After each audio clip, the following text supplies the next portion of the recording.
نحمده ونصلي ونسلم على رسوله الكريم اما بعد فاعوذ باللہ من الشیطان الرجیم۔ آج 17 رمضان المبارک ہے۔ آج سے 1400 سال پہلے اور ایک واقعہ پیش آیا جس کو غزوہ بدر کے نام سے جانا جاتا ہے۔ یہ وہ واقعہ ہے جو حق اور باطل کے درمیان فیصلہ اور فرق کرنے والا ہے۔ اس واقعے کو یوم الفرقان، واقعہ فرقان بھی کہا جاتا ہے۔ یہ وہ پہلی جنگ تھی کفر اور حق کے درمیان جس نے یہ فرق واضح کیا کہ دنیا کے اندر اگر کلمہ بلند رہے گا تو وہ اللہ کا ہے، اور اس کلمے کو بلند کرنے کے لیے سب سے پہلے میدان جہاد میں جو اترنے والے سپہ سالار تھے ان کا نام نامی حضرت محمد مصطفیٰ صلی اللہ علیہ وسلم، اور جو ان کے جانثار سپاہی تھے ان کا نام صحابہ کرام رضی اللہ تعالیٰ عنہ اجمعین، اور وہ صحابہ بدری صحابہ کہلاتے ہیں۔ اور بدری صحابہ کی اس واقعے کے اندر بہت ساری خصوصیات ہیں، بہت سارے واقعات ہیں، بہت سارے اسباق ہیں کہ یہ واقعہ ہمیں کیا سبق دیتا ہے، کیا درس دیتا ہے۔ تو ان سب کو بیان کرنے کے اتنا زیادہ وقت تو ہمارے پاس نہیں ہے، لیکن ہم کچھ تھوڑی سی چیزیں بیان کر دیں گے۔ ایک تو یہ ہے کہ یہ واقعہ، اس کا پس منظر کیا ہے۔ اللہ کے نبی جب مکہ میں مشرکین مکہ کی تکلیفیں برداشت کرتے کرتے ایک حد تک پہنچ گئے تو اللہ رب العزت نے حکم نازل کیا کہ اب آپ مدینہ تشریف لے جائیں اور اپنے صحابہ کو بھی اپنے ساتھ لے جائیں۔ تو اللہ کے نبی مکہ سے ہجرت کر کے مدینہ چلے گئے اور کچھ صحابہ بھی ساتھ چلے گئے۔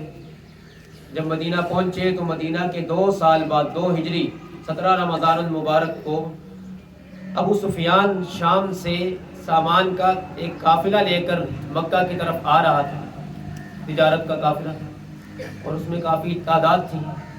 تو اللہ کے نبی نے ان پر حملہ کرنے کی ٹھانی کہ انہوں نے ہمارے اوپر معاشی تنگی لائی، اور یہ جنگی حالات میں سے ہے، جنگی جو ہے نا وہ ضروریات میں سے تھی یہ چیزیں، معاشی فائنینشلی طور پر اپنے آپ کو مضبوط کرنے کے لیے ایک طریقہ تھا، اور ہر دور میں رہا ہے، آج بھی ہے، کہ اللہ کے نبی نے ان پر حملہ کر کے ان کے اس مال کو لے کر اپنے آپ کو معاشی طور پر مضبوط کرنے کی کوشش کی۔ اور جب نکلے تو ان کو تو خبر پہنچ گئی کہ اللہ کے نبی آ رہے ہیں، اور ان کی تعداد کیا تھی؟ 313 تھی، اور 2 تلواریں تھیں، صرف 2 تلواریں تھیں، اور 313 بندے تھے، اور 6 گھوڑے تھے۔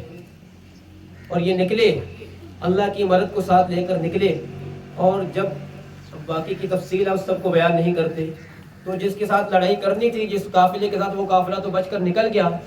سامنے جو ہے نا قافلہ آ گیا، ساتھی آ گئے، وہ کیا تھے؟ وہ ابو جہل اور سپاہی آ گئے۔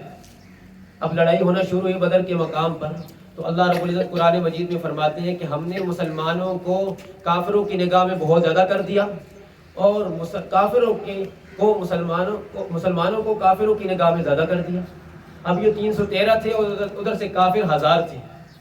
اب 313 کافروں کو ہزاروں نظر آئے، اور مسلمانوں کو وہ 1000 تھوڑے سے نظر آئے۔ یہ اللہ کی ایک مدد تھی۔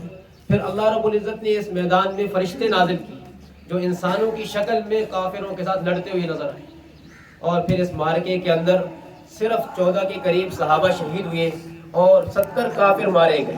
اب اندازہ لگائیں۔ تو اس واقعے کے اندر بہت سارے اسباق ملتے ہیں۔ سبق یہ بھی ہے کہ اللہ کے نبی کی اطاعت کی جائے۔ صحابہ کرام رضی اللہ تعالیٰ عنہ اجمعین نے 1000 کے لشکر کو دیکھ کر یہ نہیں کہا کہ ہم تو نہیں جاتے وہاں پر، یہ تو بہت زیادہ ہے، نہیں، بلکہ لبیک کہا۔ اس موقع پر صحابہ کی بہت ساری تقریریں موجود ہیں کہ صحابہ نے اللہ کے نبی کے سامنے کیسے اظہار کیا۔ اب ان تقریروں کی یہاں پر وقت نہیں ہے، بہت 1-2 صفحوں کی وہ تقریریں ہیں، اگر ان کو بیان کریں تو بہت سارا وقت چلا جائے گا کہ صحابہ نے کیسے اپنے اندر کی محبت کا اظہار کیا کہ اللہ کے نبی آپ کا حکم ہو اور ہمارا سر نہ قربان ہو، ایسا کیسے ہو سکتا؟ آپ کا حکم ہو، ہماری گردنیں جدا ہو جائیں، اس کی ہمیں پرواہ نہیں، ہم حاضر ہیں، آپ صرف اعلان کریں کہ ہم جنگ کے لیے جا رہے ہیں۔ تو بھائی اللہ رب العزت ہمیں اس واقعے سے اسباق حاصل کرنے کی، سبق حاصل کرنے کی توفیق عطا فرمائے۔ سب سے بڑا سبق یہ ہے کہ ہم اللہ کے حکموں کو نبی علیہ السلام کے طریقوں کے مطابق پورا کرنے کے لیے تیار ہو جائیں۔ سارے نیت کرتے ہیں بھائی؟ اور اسی دن میں 17 رمضان المبارک کو حضرت امی عائشہ جو اللہ کی نبی کی بیوی ہیں، سب کہیں رضی اللہ تعالی عنہ، کی وفات کا دن ہے۔ تو ہم یہ بھی نیت کریں کہ ہم سب درود پاک اور سورہ فاتحہ اور جتنے بھی نیکی کے کام، جتنے نیک اعمال ہیں، وہ سب ان کو ہدیہ اور ثواب کریں گے۔ نیت کرتے ہیں جی انشاءاللہ، کیونکہ وہ ہماری ماں ہیں، وہ سارے مسلمانوں کی ماں ہیں۔